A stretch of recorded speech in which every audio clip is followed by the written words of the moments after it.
This is Katie, co-host of Coffee with Keith and Katie. Thanks for listening to the following broadcast on Public House Media. Hi, this is Emily. This is Lindsay. And this is Elizabeth, co-hosts of Beauties and Headcanons here on Public House Media.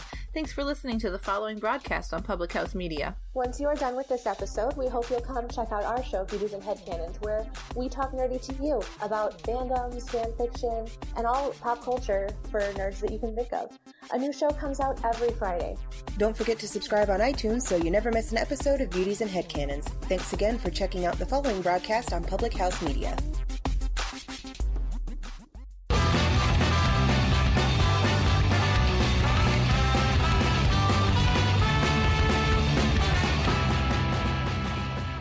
How to Write Good. I am your host, Daniel Poppy. You can find out more about me at danielpoppy.com. You can also check out my book on Amazon. If you haven't already, I have a short story that goes along with that book. What I'm doing, I'll just quick explain it because I don't quick explain anything. I have a short story coming out and I have extra material, and a lot of authors just, I think, put it somewhere else, and the extra material is good enough for people to read. It's done really well. So I have an extra thing. It's a supplement to my book, The Ninth Hour. It's called Jones, but if you go to The Ninth Hour, you go to my author page, you'll find it on there on Amazon. So check that out. So this week, before I go on, this podcast is brought to you by Public House Media, so you can check out them as well at thephmedia.com. And today I have an author on. So this is the last Wednesday of the month. Therefore, it is time for a guest because it is the last Wednesday of the month, and that's when I do my guests. Sorry, I'm by a window and somebody's walking by. So this week I have an author on named Peter Laws. He's actually from England, and he writes horror. So the really interesting thing that I thought about him is when I was looking him up and I was checking out his website, I was deciding whether I wanted to reach out to him to be on the podcast, is that he's a minister, and he also writes horror. And I thought that was a really interesting it's not a paradox, but you understand it's kind of it seems to be a contradiction. But you can check him out at Rev Peter Laws on Twitter, or you can check him out on YouTube at Peter Laws. His website is peterlaws.co.uk. He has two books out that are fiction, Purged and Unleashed, and I believe he has another one out called Severed, but on the 25th. So yesterday, on the 25th, his book that is nonfiction, The Frighteners, came out. It's called The Frighteners, Why We Love Monsters, Ghosts, Death, and Gore, if I don't butcher the name. All right, Peter, welcome on the show. Hello, hi, good to be here. All right, so before we start, could you just give us some background on you? I know that you write horror and things related to that, and I know that you're also a reverend, which doesn't seem to coincide. So I just, if you could just give us some background on why you do that, or how you got into both being clergy and being an author in that genre, that would be great. Yeah, I mean, to me, the two things are not mutually exclusive, but I recognize that for most people, it seems a bit of a dichotomy to have someone who's supposed to be a kind of professional, nice person be interested in the macabre. But actually, my interest in morbid, scary, spooky things came way before I ever set foot in a church. And so I only started going to church in my early 20s. And until then, I was really quite anti-Christianity and religion. But horror films and spooky stories and gothic ideas, they actually were a doorway for me into thinking spiritually or metaphysically. So I found those things actually, ironically, as the things that got me on the path to thinking spiritually. Yeah. So therefore, I see them connected. But for others, they may struggle to make that connection. Okay, so with so how is it connected for you? I know that for me, I could probably for me, I think I see a connection between it, but you probably have a different viewpoint because you're so in that's what you do. That's part of what you do as a job, writing horror. So how are you seeing they're connected? How before you were a Christian, how did that lead you to the faith, essentially? Sure. Well, I think what happened was while I was a person who was very kind of anti-religion, I dismissed religion quite happily. I was in a band at one point called Creatures of the Night, and I remember I used to write songs about spitting on the Bible and God being a douchebag and all these sorts of things. So I remember all of that back then. But what was interesting is, even though I was very cynical about Christianity and faith, when I watched, say, films like The Exorcist, for example, which many people would have said was blasphemous, to me it actually made me think, well, what happens if there is such a thing as objective good and evil? Horror and crime fiction and thrillers and things, they kept sort of telling me, hey, you might be like a young teenager, but you may die one day, or so will die one day, and you may die in horrific circumstances. So actually, I found that these sorts of books and films, they forced me to ask some pretty deep questions about my life. What would happen after I die? Is there such a thing as good and evil? Where do we come from? So that's why I found it a natural way of making me think. And also, of course, horror was the only genre that I could find that really took the supernatural seriously, whereas other genres seem to kind of downplay it or say there was no such thing. And so it was if I watched a film about a haunted house or demonic possession or something like that, I was scared, but it also kind of challenged my pure materialism and kind of excited at the thought, hey, if there's evil in the world, what happens if the counterpart exists? Good. Yeah, I think with horror, I think it's kind of an interesting thought, because if, like, going off of what you said, if you're watching horror, you're kind of seeing the darkest part of I feel like it's kind of looking into the darkest part of humanity. And I actually, for me, I think that horror can be I think that art in general reveals part of the world. Like, we're just, it's like you're pulling back a curtain. You're like, this is part of the reality. And I think when people write, even when they're like, they have no faith whatsoever, they don't believe in a God whatsoever, but if they look at reality, like, and they're trying to be honest about it when they create art, I think they're revealing that, and they're showing, oh, there's more to what's going on than even what I think. Yeah, absolutely. I think even just the nature of writing a story there's something like fundamentally transcendent about doing that, because you are taking yourself out of your immediate surroundings and putting yourself in complete new worlds. That, I think, speaks to something pretty deep in the human psyche that maybe says there may be something else out there. But not everyone, sees that in a religious sense, and I completely understand and respect that. But just because religion kind of gets less popular, let's say, in some world, it doesn't mean the quest for transcendence vanishes. We still have, and that continues in even, the boom in cosplay and people just being fascinated with dressing like Star Trek outfits or Harry Potter. Still is trying to find something more epic in life. I think that's a very noble quest. Well, here's a question. So I've actually been thinking about this in relation to, like, fantasy literature, because fantasy literature, it's like trying to get to something. I don't know. I haven't been able to, like, grasp at what it's like. I haven't been able to grasp fully. I've been just chewing on it for a bit. And to me, it's saying that there should be, like, life, and what it is should be something more special, and we want something more special than what we have. So people, like, they seek after, like you were saying, there's cosplay, there's, whether you have the superhero genre or whether you, are just reading fantasy or even science fiction, they're trying to get to something different. Yeah. So. That's very true. And of course, and I do think it's reasonable for, let's say, some of my atheist friends to come to me and say, why do you think your religion is any different from any of these stories, And it's possible, of course, that all religion, it's possible God may not exist, for example, that all religion is is a very epic and kind of well thought through or organized story, but a story nonetheless. But a religious person might come along and say, this quest for looking for something outside of ourselves is the quest ultimately for God, and we do it in lots of different ways. I mean, I find it all very fascinating, but I suppose when I write books, I am particularly drawn still to the dark side, and my novels. My novels actually, I mean, they sit in the crime fiction section of bookshops, so they're not technically the horror section, and that's quite handy because that's a much more popular genre in terms of the market, if you want to call it that. Yeah, unless you're like Stephen King. Sorry. No, that's right. but they definitely have quite heavy threads of the gothic and the supernatural sort of thing, because that's an important part of my personality.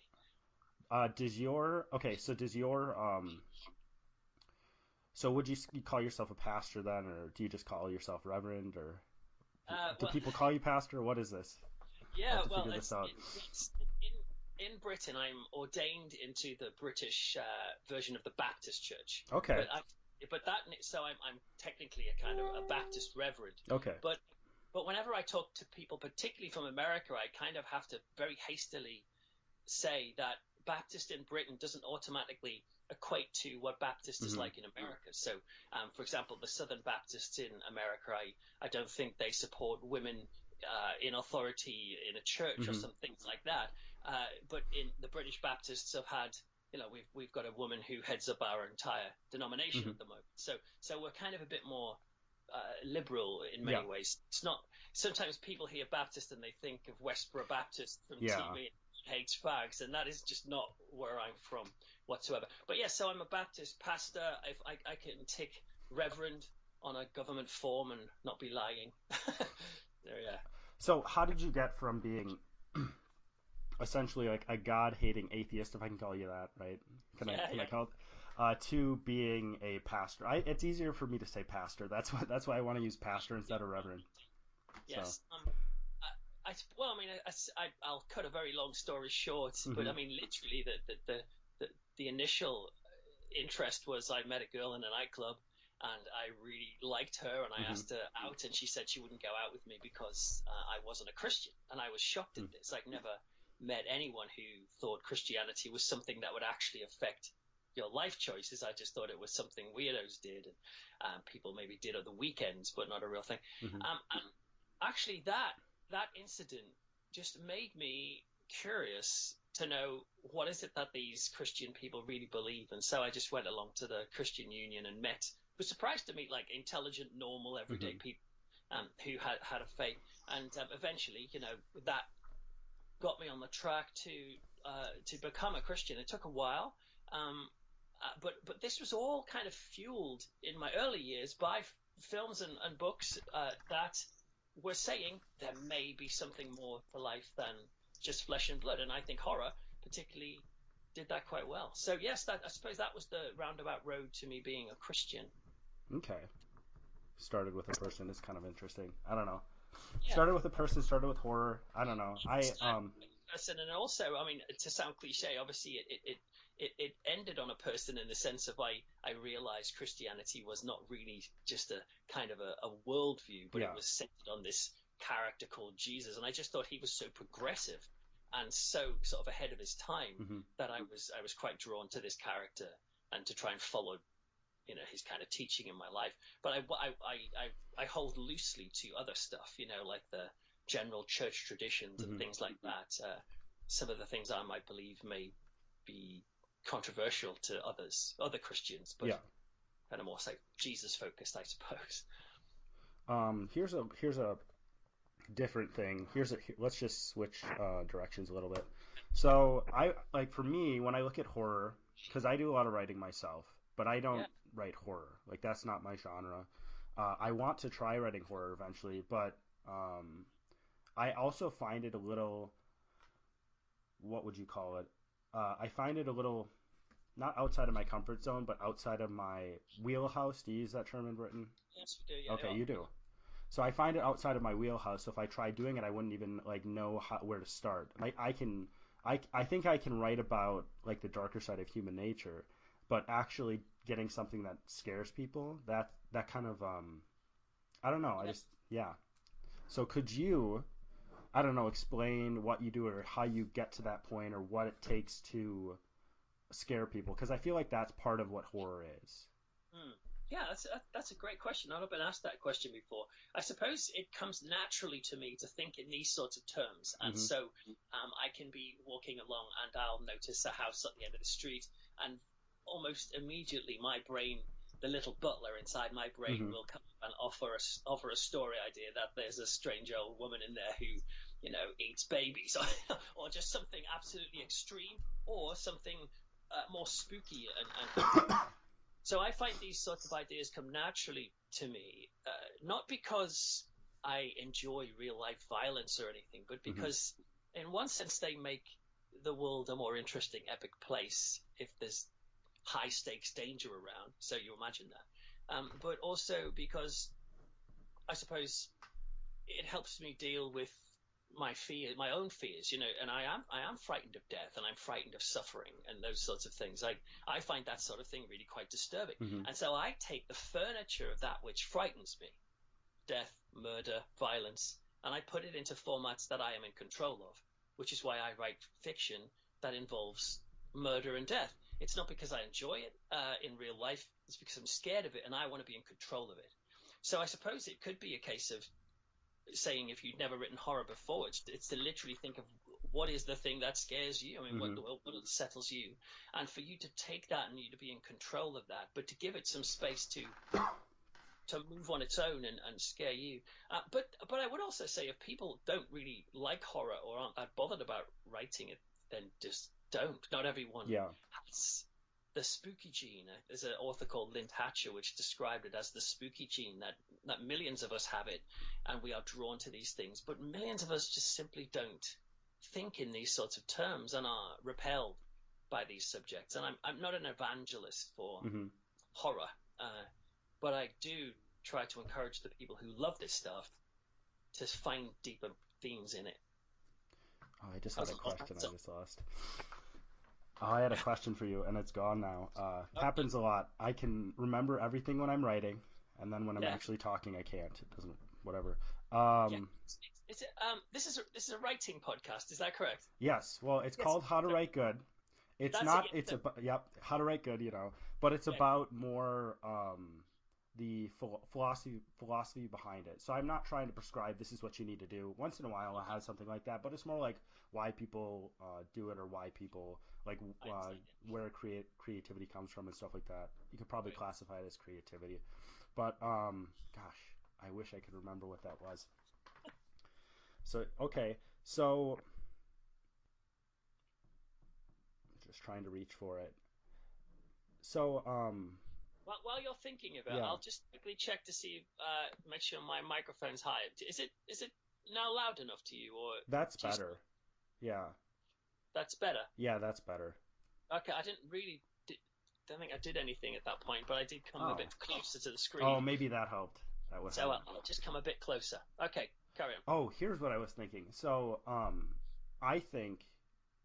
was talking to a friend of mine who's a musician, and he listens to, it's not, if you listen to any, I'm assuming you listen to at least some American music.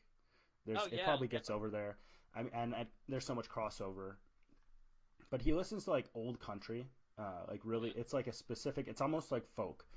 And he listens to this artist, and he died in the artist died in the 90s, and his name is Townes Van Zandt, if you're even familiar with country at all. But he writes really, really depressing songs, right? And I was talking to my friend, and I was asking him, I'm like, okay, do you think that for creative people, do you think that creativity comes from a place of pain? Like, is that where it starts? Not necessarily where it continues, but do you think that people are trying to there's some issue they're dealing with in their life, and they take that issue and it's like Freud's sublimation. They're trying to make it into something else. Because I find in my own life, when I'm writing, if there's something that I'm dealing with, I can write, and if I start to write about it, then it kind of gets sorted out. And when you were talking about horror, that kind of sounded like a similar thing. Yeah, I mean, I would certainly say that this is one of the reasons why I am an advocate for horror. And this book I've had out in Britain, a non-fiction book, because I normally write fiction, but I recently wrote a non-fiction book called The Frighteners: Why We Love Monsters, Ghosts, Death and Gore, and it specifically answers this question and explores why we would even want to think and be drawn to morbid material. In that book, I was traveling through Transylvania and Rome and other places, meeting all sorts of weird and wonderful people who love this stuff. And in that book, I was trying to argue that human culture really does have to have some space in which to dwell on darkness, because without it, we don't really fully experience and reflect on what it means to be a human being. And for people to come along and rush us through that is actually not a very helpful way of dealing with things. A personal anecdote to that would be my daughter, when she was 1 year old, was rushed into hospital one day in an ambulance because it was a scary day and we didn't know what was going on. And I drove back from I was driving back from the hospital. My wife was staying over with my daughter that night. And I remember trying to choosing what CD I wanted to listen to in the car. And I thought, well, I could listen to something nice and jolly to cheer me up.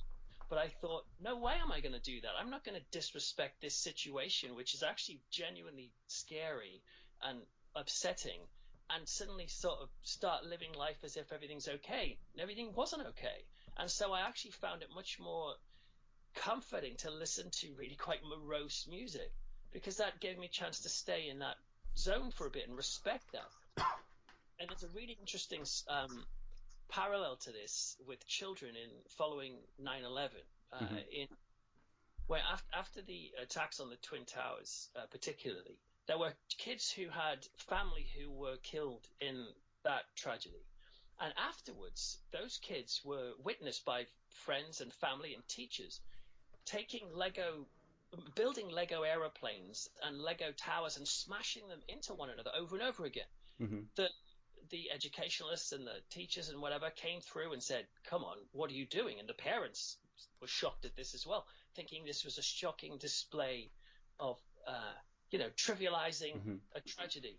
And we're telling them to stop it, until child psychologists came and said, do not rush them through this. It's their way they are dealing with trauma. And trauma is pure chaos, and life is pure chaos. And we have to try and get it into formats that are a bit more understandable. And so therefore we slow down and we listen to morose ideas. This is our way of processing, and to rush us through that, I think, is unhelpful. There are people out there who just love thinking positively at all times, and that's fair enough, but that's just not the world I live in. I live in a world where people die and suffer, and I want to respect those situations by giving it the sadness that it's due. That's a really interesting thought, actually, because I've actually been thinking about that exact thing, and I just had a book come out, and it's more like an adventure.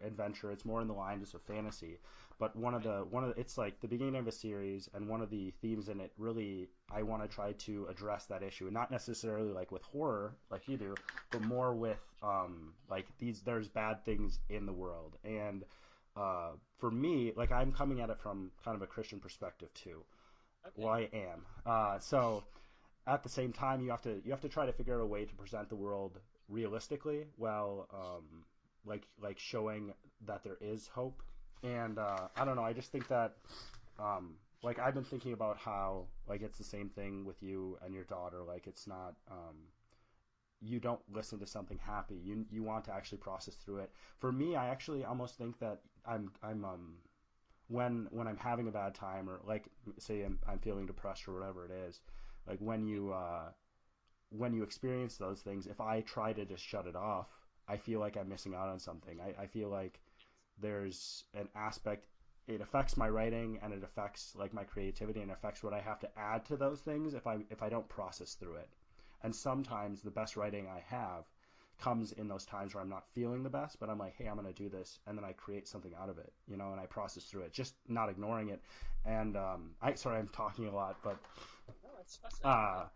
but with this kind of goes back with those thoughts about suffer. It's essentially thoughts about suffering, right? Would you agree? It's kind of taking on the idea of suffering, which is I think one of the biggest questions and one of the biggest objections to a God is this idea of suffering. And it's like dealing with those thoughts and dealing with that experience of suffering. I don't know. I think that's a really interesting thought, and I think I haven't really thought about horror in that way. But yeah, that makes sense. Yeah, go ahead. And it's a case of us wanting to connect with other people who go through suffering. And I think we do that in a way when we watch a horror film. We are normally, most people who watch a horror film, they're not rooting for the killers, unless it's a sort of comic book style slasher movie for fun. we tend to relate to the person who's in trouble. And when that person dies, we get the shock and the fear of that. But then we leave the cinema, of course, and we are safe and we're okay. And that's quite an exciting place to be. We have survived the night, as it were, whereas the other person didn't. But what's really fascinating is when you look at the demographics of audience figures that go to films in which violence happens, you'll tend to find that we go to see, we especially are attracted to see people like us die on screen or in books. So, for example, the vast majority of people who go to see war movies are young men who would be eligible to go to war. The vast majority of people who go to see who like watching, say, Disease of the Week movies on sort of TV, like about a poor woman who gets leukemia or whatever, they tend to be a lot of older people like to watch that and who are perhaps more susceptible to disease. And equally in slasher films, where a lot of, say, young women are often killed in those, although actually often the woman character is usually the hero as well at the end of it. But you get the audience figures for that. You see a lot of women wanting to go and see those sorts of films. And it's like we keep wanting to see people like us in pain. And I think this is reflected in books as well. That's because I think that makes it more exciting and more relatable, and therefore the fear levels are higher. But also it's a way of us processing what would happen if that happened to us. And I think the human brain is eager for information. It wants to know how it can avoid suffering itself. So if you're driving in the motorway or the freeway and if you see a car crash, your brain is going to want to look at that. And some of your listeners may do that sometimes and want to car crashes and think, wow, what is wrong with me? I'm a freak. You're not a freak. Your brain is hungry for information to avoid that calamity yourself.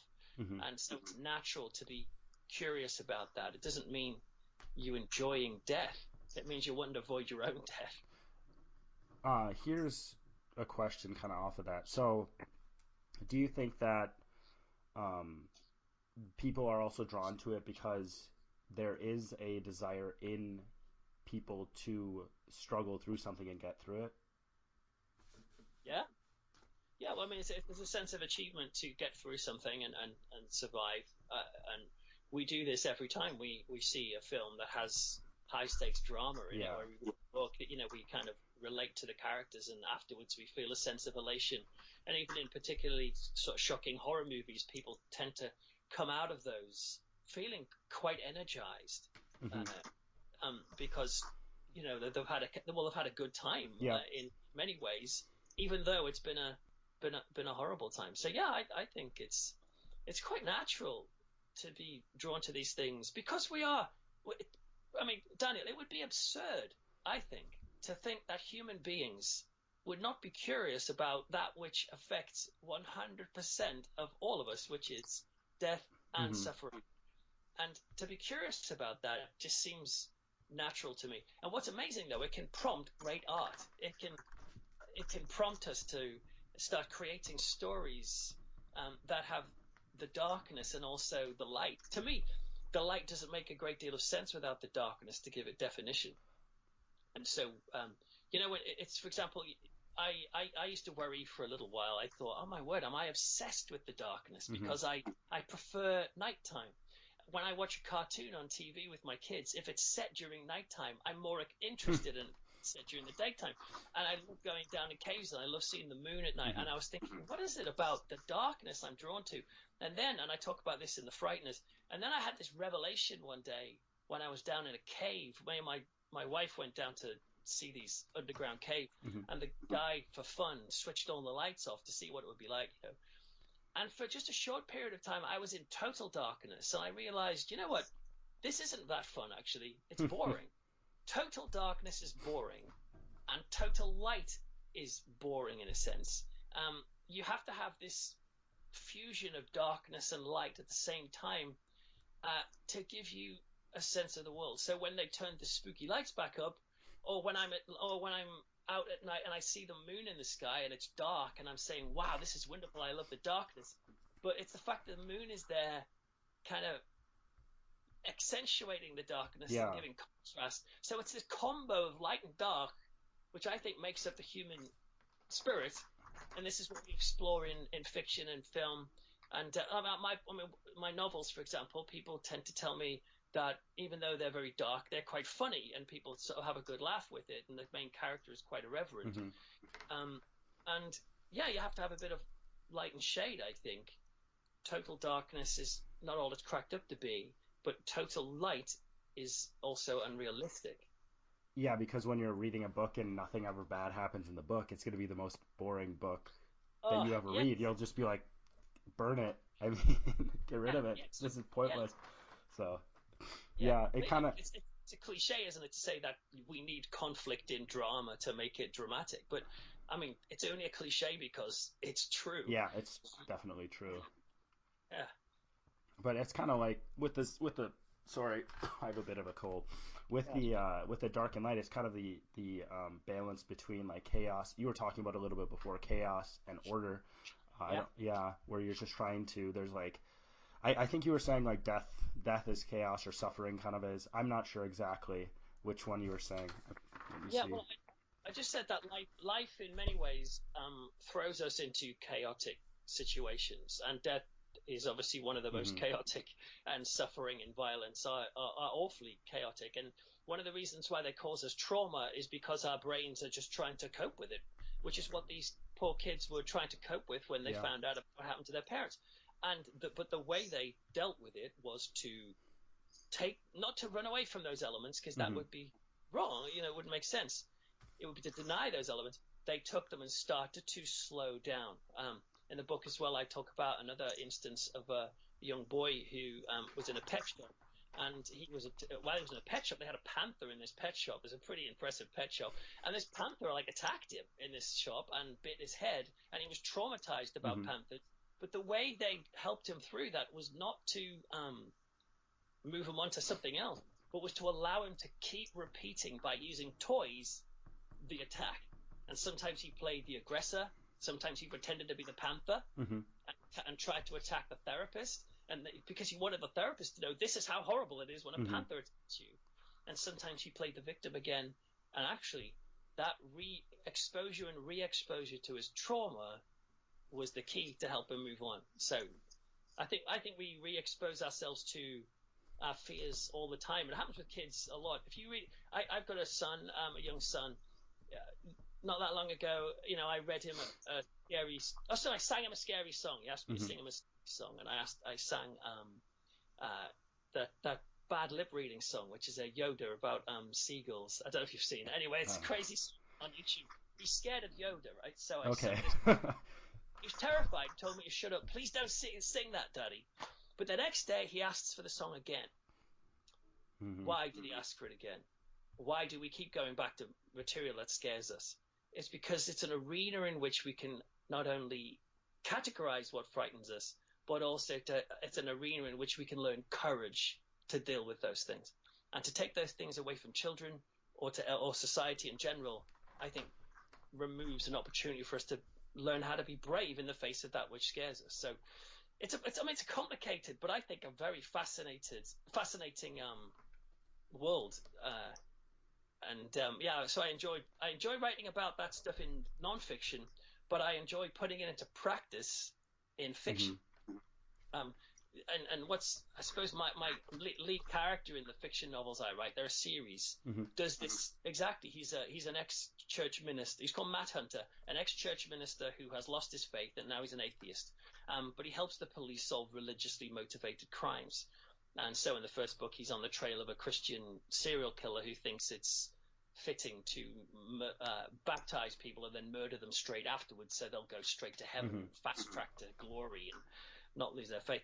But in that book, towards the end of it, somebody says that Matt is, in some ways, he's lost his faith, but he is still searching for evil. He's drawn to evil and darkness. And perhaps that's because it's a sort of subconscious quest that if you can prove darkness really exists, then the flip side possibly might exist, and maybe there is such a thing as goodness after all, and therefore it opens the door to God again. I'm not necessarily saying that's the trajectory he's on, but I think this is just a very cool subject, and in the midst of it, we have all these really cool stories, scary films, spooky ideas that thrill us, and deepen our personalities, I think. Yeah, I think I would agree with you, actually. I think that makes a lot of sense. That's really interesting. I think that's really interesting.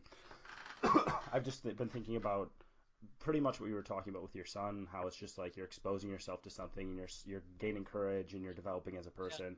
Yeah. And actually what they, like when you were talking about the kid with the panther, was it?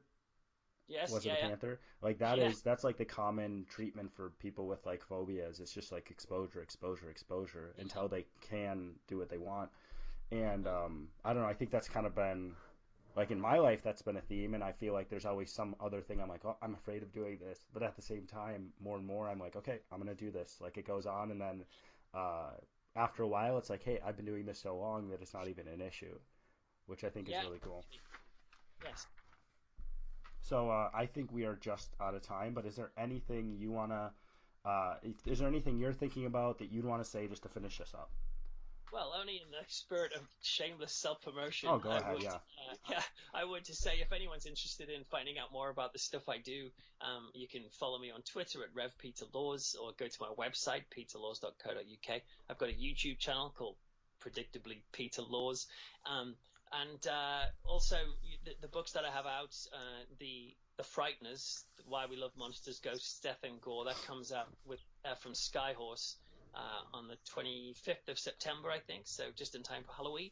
So that'll be out in the US then. And then my novels are called Purged, Unleashed, and the third one called Severed, and it comes out in January.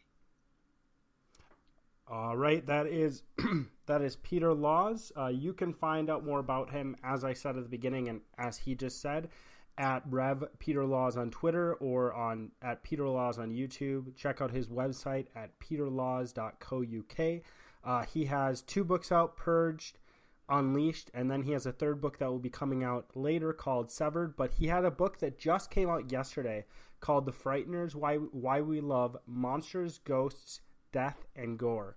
So check him out. I thought it was a really fun interview to do. I think it's a really interesting topic, just exploring different things. It's kind of interesting when you think about it, why people like specific genres. I think that you could probably find out a lot about yourself or kind of do a little bit of psychoanalysis on yourself based on the genres you like in your life or the things that you kind of consume as media.